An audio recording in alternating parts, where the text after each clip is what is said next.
voyez derrière moi la carte de la liberté de la presse, de plus en plus sombre d'année en année malheureusement. La moitié des pays du continent africain par exemple, ils sont en rouge ou en noir. Ces couleurs qui illustrent les pays où la situation est la plus dégradée, où elle est parfois terrible. Chaque année, 90% des crimes commis contre les journalistes ne font pas l'objet de condamnation. C'est comme un encouragement pour ceux qui les perpètrent.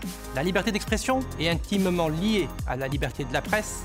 Il ne peut y avoir de société libre sans presse libre, pluraliste et indépendante. La démocratie exige le pluralisme. Et le pluralisme exige qu'on autorise que chacun des acteurs puisse apporter sa contribution, son opinion à l'édifice national. Donc de ce point de vue, la liberté d'expression protège l'humanité, elle protège les démocraties. Il faut aussi que la sécurité de la presse, et en particulier des journalistes, soit garantie. Devant l'ampleur des défis et le nombre d'attaques visant la presse, les Nations Unies ont adopté en 2012 un plan d'action pour la sécurité des journalistes et la fin de l'impunité, qui est coordonné avec une part d'UNESCO. Le droit international aujourd'hui est absolument essentiel en ce qu'il donne des références pour les droits nationaux, en ce qu'il ouvre des voies de recours pour les individus. Et donc il y a vraiment une responsabilité des législateurs et des magistrats de connaître ce droit international, de l'appliquer à bon escient, afin de lutter contre l'impunité et de mettre les États face à leurs responsabilités.